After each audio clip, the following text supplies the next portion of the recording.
All right, chat. I'm back. Okay, so today, chat. I'm gonna cut the first half just to get in my bag.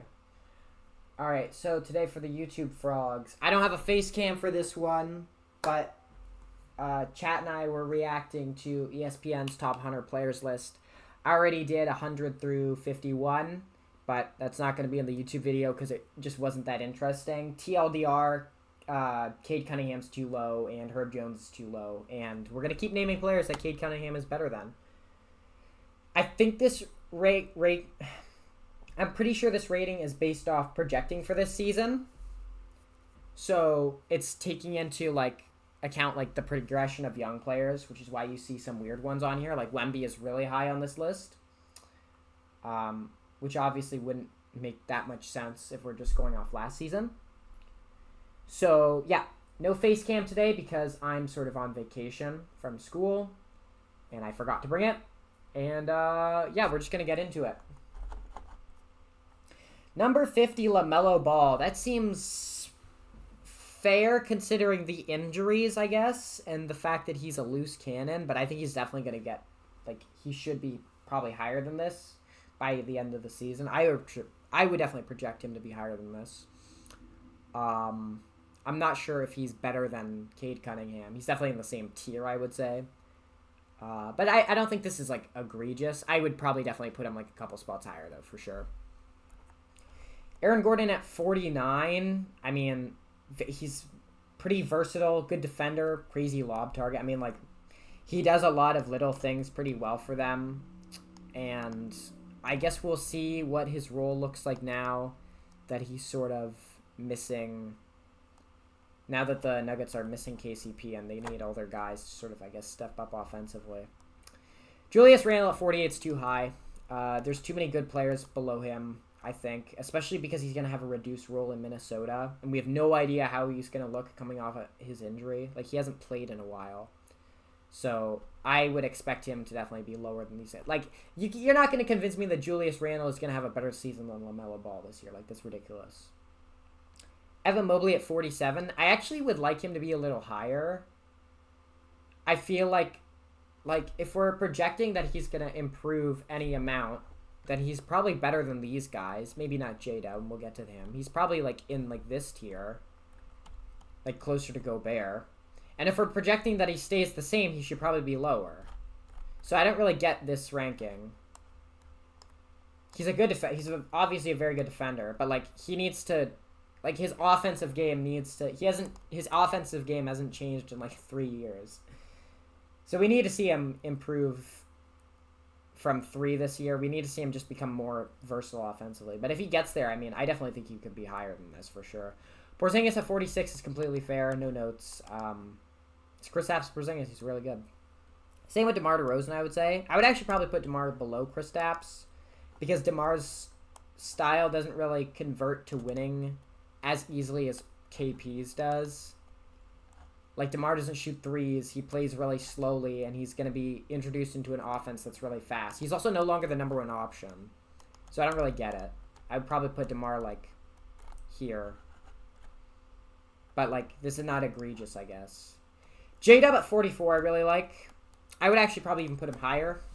Super versatile, big, physical wing. He can just do it. He just does a ton of stuff really well. Solid playmaker.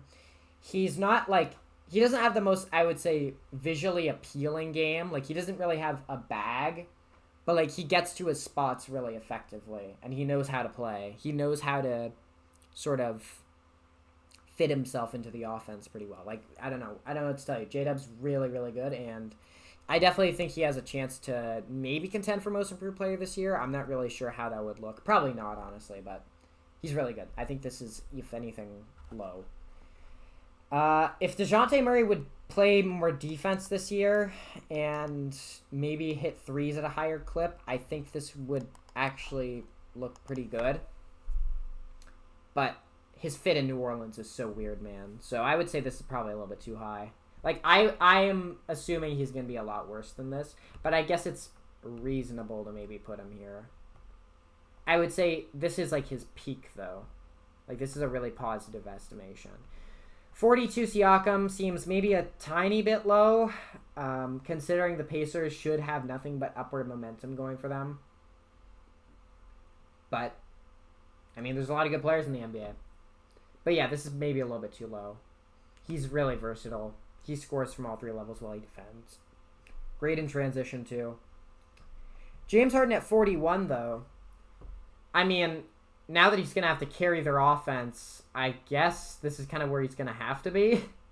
Like, he's probably going to have to be even better than this if the Clippers want a shot at making the playoffs. But if he can sort of get closer to Houston James Harden than he has been the last few years, I could see this. This is not inconceivable to me, but it seems unlikely that he's going to be this good for the whole season. He's getting old, man. He's getting really old. And then BI at 40, I would say that's about appropriate. He's not better than Siakam. He's not better than J-Dub, probably. But I would say he's probably better than the rest of these guys. Maybe not KP as well. But this is not crazy. He's a very, very, very good mid-range scorer. And he hits threes. Hang on, chat. Well, he doesn't hit threes. Sorry. He passes well. Hang on.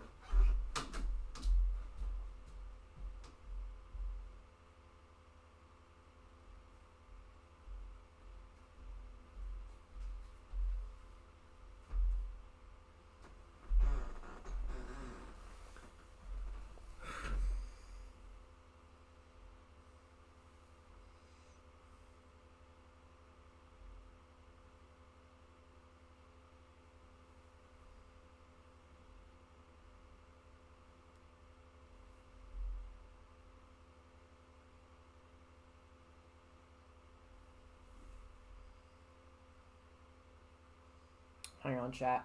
We gotta go do a little bit of off-roading here. I gotta figure out when...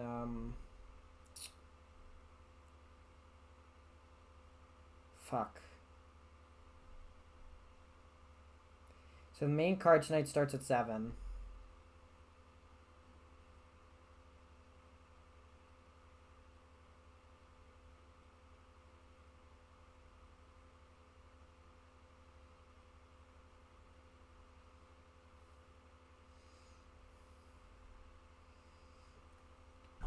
All right, chat.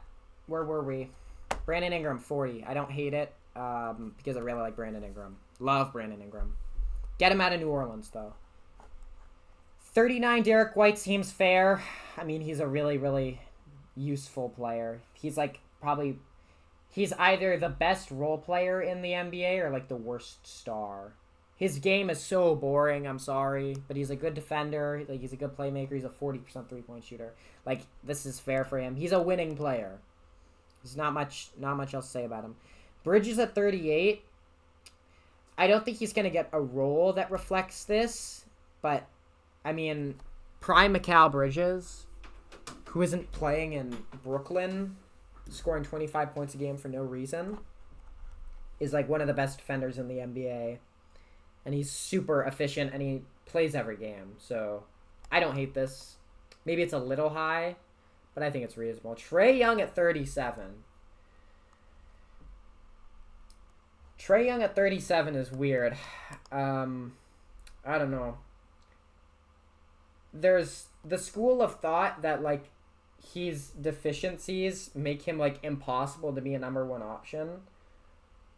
But, man, I think he's good. I think he could be the number one option on a title team. I think he's a superstar if you put him in the right situation. It's very hard to get there, but Atlanta has one of those guys. I definitely think he's better than Drew Holiday. I would probably say, by the way, this is where Cade Cunningham would go. Like, probably somewhere around here. I can't, justify putting Cade, like, here, but... I think this is definitely a little low for Trae. He averaged like 28 and 9 last year. And he's like a nightmare for defenses. Now, yes, you can hunt him on the other end. But like, he's like an offensive engine unto himself. He's crazy.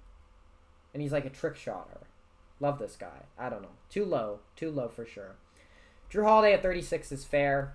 He's basically just like Derek White, but he has more defense and less three-point shooting. Not much else to say. Scotty Barnes, 35, I think, is low.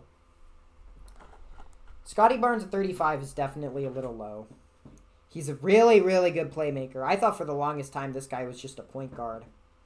And he was just a really big point guard, but maybe not at this point. His three-point shooting and just offensive game is slowly evolving. His ball handling is not great, so he doesn't really get to his spots really well. But, like, he's so athletic and he's so big. Like, I hope he stays healthy because, like, he's got a lot of similar attributes. Yeah, they mentioned Giannis in the article here. He's got some similar attributes to, like, a smaller Giannis. And he's so versatile. I think this is definitely a little... I would definitely put him above Gobert. I think this is not a crazy Gobert placement. But, like, Gobert is... Obviously, like, mathematically, he's, like, the best defensive player in the NBA. But, yes, you can exploit him in the playoffs. And, like, he's not super versatile. So, I don't know. It's a weird one. Like, is Rudy Gobert actually good? If the answer is yes, then this is probably fair. If you're one of those people that thinks, like, no, Rudy Gobert is actually, like, trash, he's actually, like, detrimental, then he should be at, like, 92. But I would say, on average, I would say he should probably be, like, here, maybe. I think this tier is definitely more fair for him. I think this is a little high. Markkanen at 33 is really fair. He's a really electric scorer. He's just a very good scorer. Not much else to it. Shoots threes at a crazy rate. Pretty clutch, too. He hits big shots. And he's fairly consistent, decently reliable. Chet Holmgren, 32. I mean, this is definitely a bit of a reach. I would say second-year Chet is this good. Like, then the Thunder are really cooking with gas. But it doesn't seem impossible to me. I mean, he's, like, a super versatile stretched big. We forgot that he can, like, handle the ball. We didn't really see it at all at Gonzaga, and we haven't seen it the last few years. Or not the last few years. We didn't really see it last year, but this guy, like, in high school, insanely versatile ball handler. So he is going to be a problem, I think, going forward. But maybe this is a little bit premature, especially because OKC is not going to maybe give him as much leash to just fuck around and, like, make mistakes. Like, OKC is a bona fide title contender this year, so I don't know. I think this is a little bit high, but it's not crazy in my opinion. Jamal Murray at 31 is... Jesus Christ. Dude, Jamal Murray could end up in, like, the 70s this year, bro. His knees are cooked. He was so bad in the Olympics. I think this is just too high. I think this is just too high, man. I cannot justify putting him over Trae Young or Scotty Barnes right now. Or Larry Markkanen.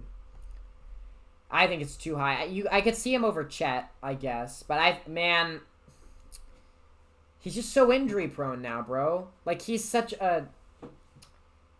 I don't know. What's the term I'm looking for? He's unreliable. That's what he is. And he's going to probably not play that many games this season. He's probably going to miss a decent bit of the season. They're probably going to load manage him a lot. So, too high for Jamal Murray, in my opinion. Karl Towns at 30 is okay. I guess it's fine.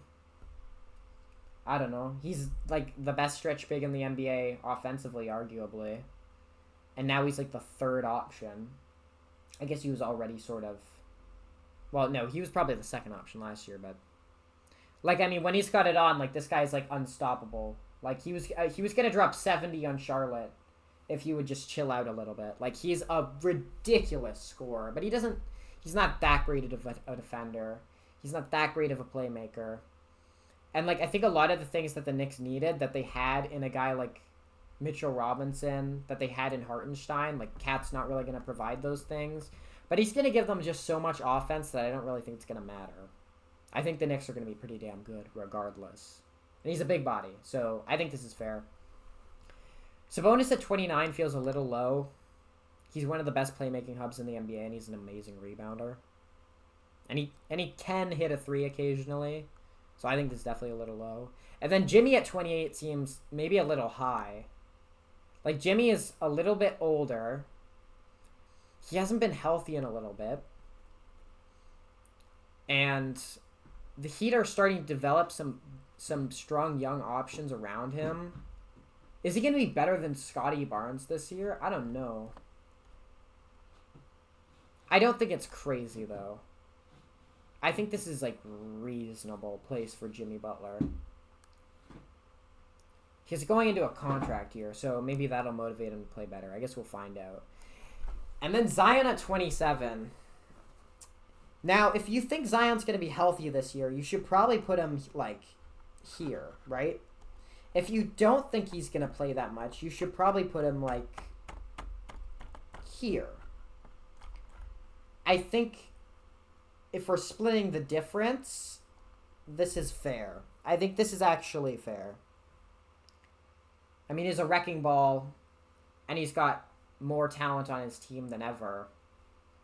So I don't think there's a way for the Pelicans to be terrible. I don't think the moves they've made have helped Zion that much. But, like, yeah, they've got a lot of talent now, so I guess he's going to have a much better opportunity to have space to sort of be used in different ways with more dynamic playmaking around him. I guess we'll find out, though. I think this is an okay placement for Zion. Not much to say about it. De'Aaron Fox at 26. This seems about right. He's, like, the best clutch scorer in the NBA. He's ridiculously fast. A bit of, like, he's like a top-tier game manager, right? Not an insane playmaker by any means. Not an insane shooter. But, like, his combination of slashing and rim pressure, plus his mid-range shooting, plus his clutch factor. Like, he's just pretty damn good at everything. Love De'Aaron Fox, honestly. Really, really good player. I would say this is pretty much fair. He's, like, one of those borderline all-star guards every year. And then Kyrie at 25, I think, is more than fair.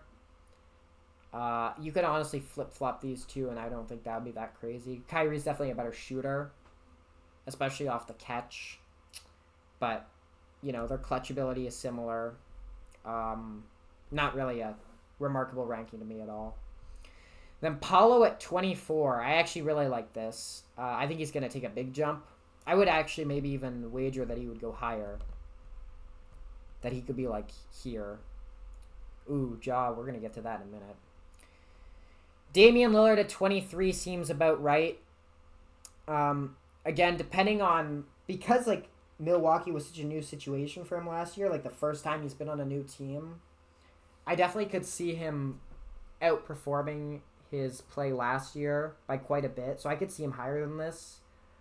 But I would say on the whole, it's probably more likely that he's in this tier, which is not bad. I would say it's pretty reasonable. Then Kawhi Leonard at 22. I mean, shit, it's looking like he's not going to be playing for a little bit, so I got to make a video about that, man. The Clippers just being cooked this year already. Yeah, until he's back, I mean, we don't really know what shape he's going to be in. Didn't play for Team USA. He's going to be out indefinitely to start the season. Like, his knees are just applesauce. I don't know. I think this is fair, though. He's obviously insanely talented. He's so good at, like, so many things. He's a huge wing with good athleticism, slashing, physicality, shooting. Just does everything really well. Paul George at 21, I think, is fair because he's actually going to be healthy. And he's more fit for, like, a tertiary role. I don't know if Kawhi can still carry a team like he's going to have to this year if he comes back. I think Paul George is in an environment that's, like, perfectly suited for him. So I think this is fair. Ja at 20 seems mad low. Ja at 20 is mad low, bro. I think, like, this guy was, like, arguably a top 10 player in the NBA before last season. I think he's going to go right back to doing that. He's insanely athletic. insanely good at scoring and playmaking, just warping the defense. Yes, the Grizzlies do sort of play like this high wire act with him. Not only because of like the jumping, but like he does sort of like make risky plays just in general. Like he's not like a game manager in any way. Like he is like a Russell Westbrook. He's like a dynamic sort of like engine to a team. But I think this is too low, man. He's just so good. I think it's just too low. Maxey at 19, like again, like how is Tyrese Maxey better than John? How can you say Tyrese Maxey can be better than John Morant? Tyrese Maxey is so good. But like, is he really this? Is he better than John Morant? Is he better than? Is he gonna be better than like Kyrie and De'Aaron Fox this year? I would say he's probably, with Paul George there, he should probably be like here. I think this is more fair for Maxey. I'd maybe flip him and Sabonis. I think that's fair, and then move Ja up. I don't know. Bam Adebayo, 18. I actually don't hate it. Maybe it's a little too high. But he's like the best defender, the most versatile defender in the NBA. Legitimately guards 1 through 5 at an elite level. Great passer, good mid-range shooter, super athletic. I mean, Bam Adebayo, man. Really, really like him. Then Donovan at 17 seems maybe a tad low.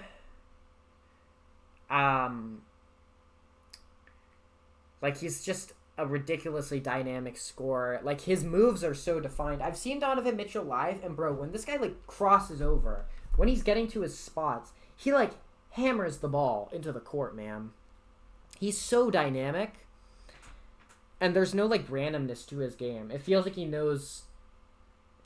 Like he's so polished. He's very polished, I feel like. But he's not an amazing defensive player.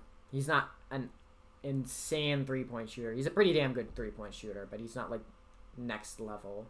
I would say this is maybe a little low overall, though. Then Halliburton at 16, I mean, is like the second best playmaker in the NBA, arguably. He's a very good three-point shooter.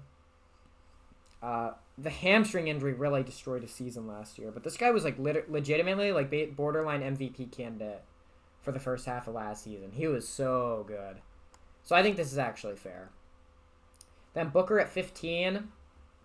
His playmaking has improved. He's one of the best mid-range shooters in the NBA. I don't know if he's better than Donovan Mitchell. And I don't know if Jaylen Brown is better than any of these guys. He had a very good playoffs.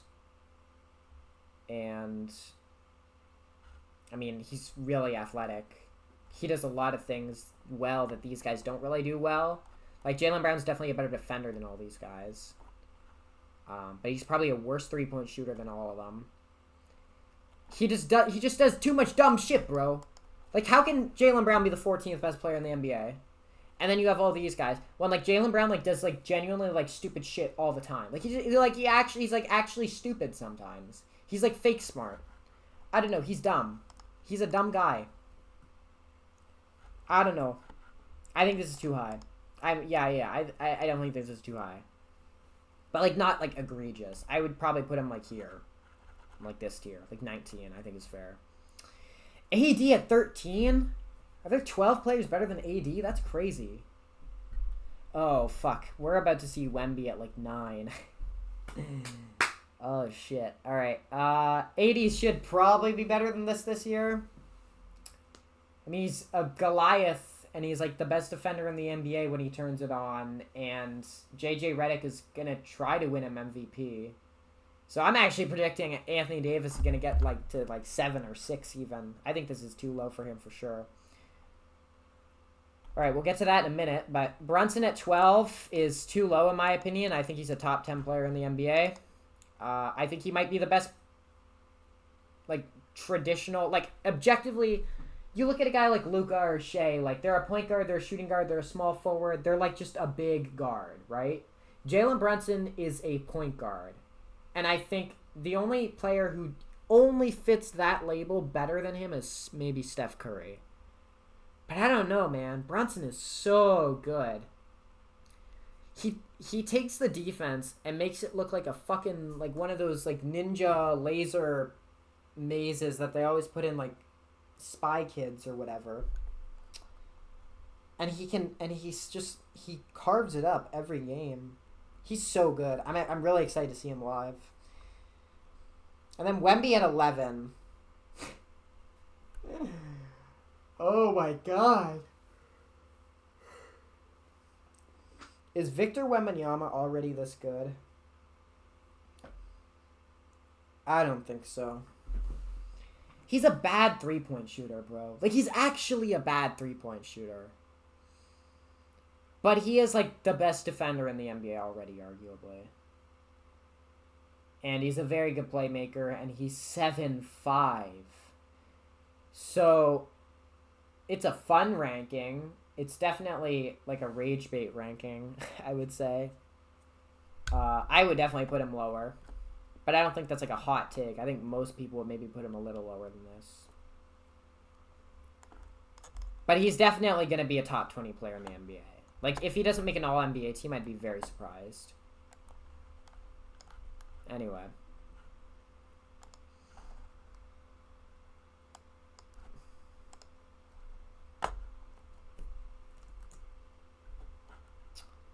Fuck's sakes, man.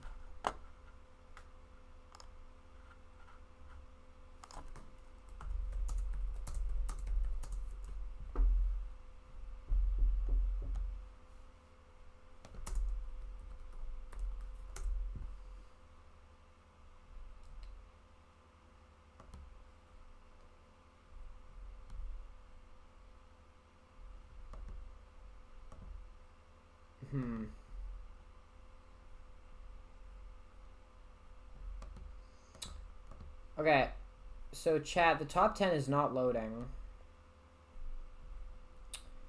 I mean, who have they not named? Who can we assume is in the top 10? Jason Tatum, Embiid, Anthony Edwards, Shea, Jokic,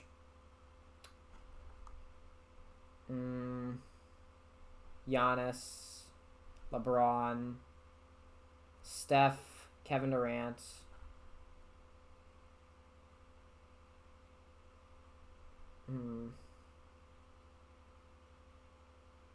Luka. I mean, yeah, that top 10 is not crazy. I would probably try to get Anthony Davis in there. I would probably try to get Jalen Brunson in there, but like, Jalen Brunson was legitimately, like, the 6th best player in the NBA last season, boys. Like, what the fuck?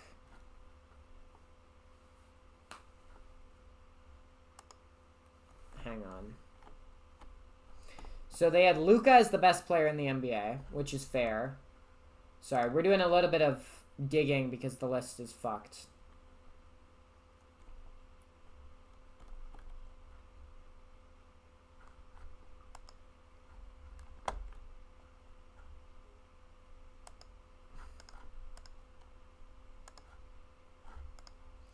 Yeah, so it's not loading. And that's really going to be it for today. I guess if you guys enjoyed the video, make sure to like and subscribe.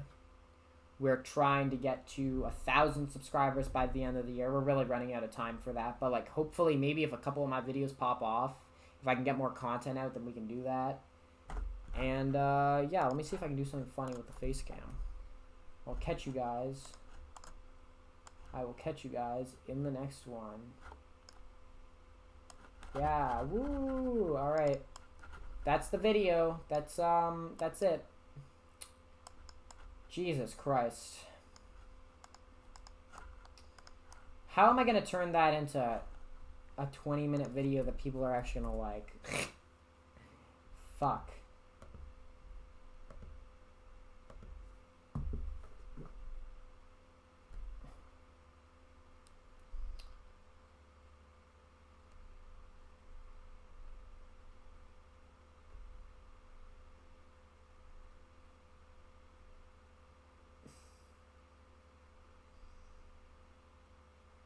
So they're already having games, and Cooper Flag is looking like an alien.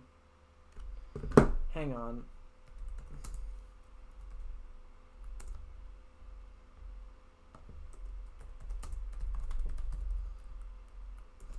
So Duke is playing. They're playing fucking basketball games. Oh, these are exhibition games. Okay. They've got another one in 8 days against Arizona State.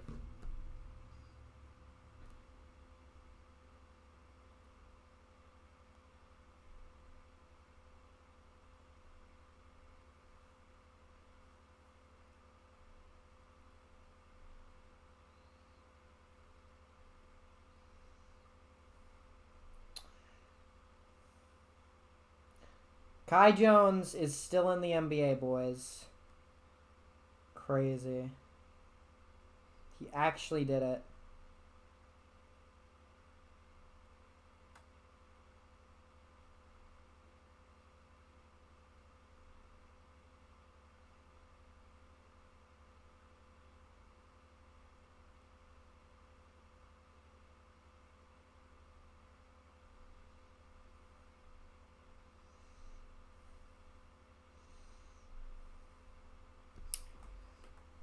Oh my god, what a disastrous video. Jesus Christ. I might have to redo that one. Jesus Christ. I need to get a lot better at this. I need to work on it.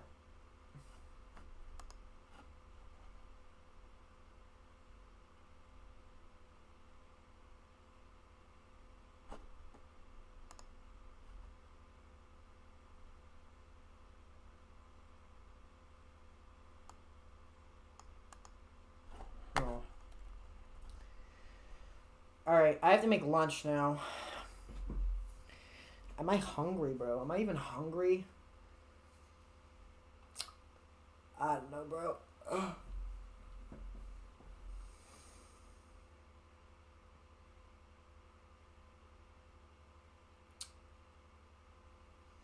Damn, we had 5 people here at the beginning of the stream and I chased away everyone.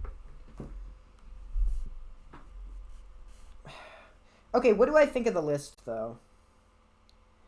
I don't think it's that bad. I think Cade is